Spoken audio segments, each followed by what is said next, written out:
Hello, everyone, and welcome to My Thoughts Exactly, your Saturday morning feel good, positive energy show. I'm your host, Charles Baran. So, after last week's amazing visit to Miami's Selfie Museum, and after the tour of the NSU Museum in Fort Lauderdale the week before, I decided to just sit on the couch and take it easy. Now, Kirk will tell you, taking it easy does not come easy to me. I have to work at taking it easy. But there are times in life when you need to just pull back, relax, breathe deep, and be kind to yourself, and stay in bed an extra hour or two, or just pick up a book and read all day. Now, throughout the ages, there have been many philosophical cliches about this mindset of taking it easy. Some of the ones that come to my mind are stop and smell the roses, time to recharge your batteries, don't put off till tomorrow what you can do today. Oh, no, wait, that's wrong. No, that's just the opposite. Scratch that. Anyway, the book that I've decided to sit and take it easy with is this biography of Truman Capote, which was published in 1988 and written by Gerald Clark. This is a fantastic biography, so in-depth, and it's an up-close and personal look at one of 20th century's most interesting, if not entirely prolific writers. Truman Capote was best known for two major works, In Cold Blood and Breakfast at Tiffany's. The 2005 film, which starred Philip Seymour Hoffman, is based on this book. A year later, another film came out called Infamous, which starred Toby Jones as Truman Capote and had a stellar, star-studded cast, including Sigourney Weaver as Babe Paley. Gwyneth Paltrow has a small role as a nightclub chanteuse and sings an amazing song at the top of the film. Daniel Craig is in it, and he plays Perry Smith, which was one of the two killers from In Cold Blood. And the most underrated and truly wonderful performance is by Sandra Bullock, who plays Harper Lee, the author of To Kill a Mockingbird. And Harper Lee was one of Truman Capote's closest friends throughout his life. It's a great book. I highly suggest it if you want a really in-depth knowledge and look at Truman Capote, or if you want to just enjoy the two movies. I also highly recommend Capote and Infamous. For my money, I personally preferred Infamous with Toby Jones. I love seeing the big cast of characters and Babe Paley and Harper Lee, but both of the movies are really, really fine, and Philip Seymour Hoffman is excellent in Capote. I am a firm believer that in life, it is never too late to learn something new. In fact, learning new things is what keeps us young, right? So this week, Kirk and I ordered something on Amazon Prime that we're very excited about, and we just got it yesterday. Here it is.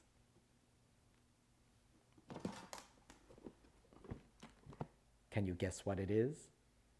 No, it's not a clarinet. No, it's not a flute. Nope, it's not a microscope set. And it ain't a box of oil paints. What it is a mahjong set.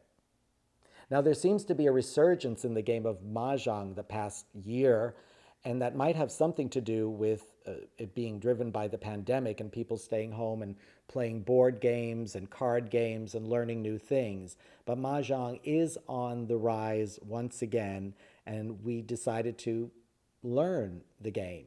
Now, mahjong, or mahjong as it is sometimes called, originated in China.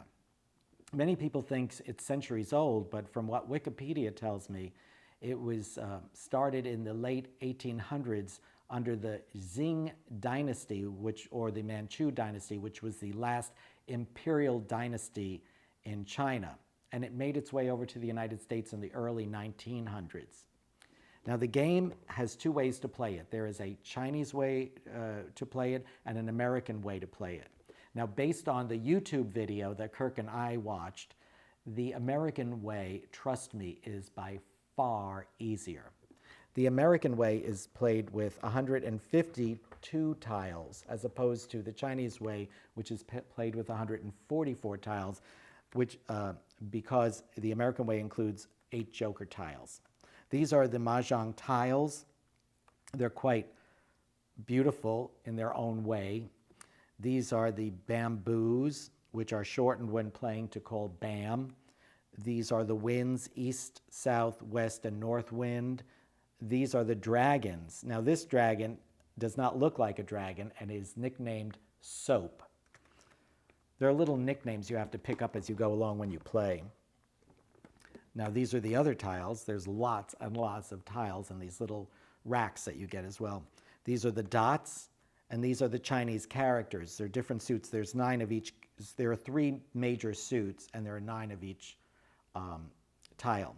And these are the Chinese characters, which when you're playing, you nickname and you call them crack. So you say 5 crack, 7 crack, 8 crack, or 3 dot, 6 dot, 7 dot when you're playing.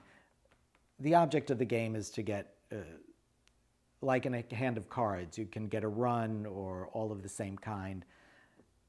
The game is challenging and you do have to think.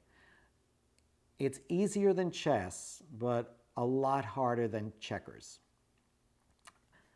So Kirk and I are so excited to start playing mahjong.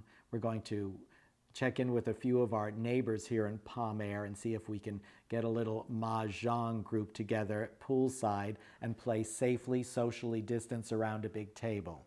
So if you're home with your family, go on Amazon Prime. They have a lot of boards and tile sets at all different price levels, and I think it's a great game to learn how to play, mahjong. And after I master this game, I'm going to take that guitar we have in the closet and pull up some YouTube videos and try learning how to play the guitar, and starting with the C chord, the G chord, the F chord, and maybe I'll be playing a little song for you one day. Well, anyway, I need to get back to reading my wonderful Capote biography, taking it easy, enjoying this day, relaxing. I hope you all can take some time today to do that as well on this wonderful Saturday. We'll see you all again next week on My Thoughts Exactly. If you like the show, please subscribe. I'd love to have you as a subscriber. Bye-bye, everybody. Have a great, wonderful, positive energy week.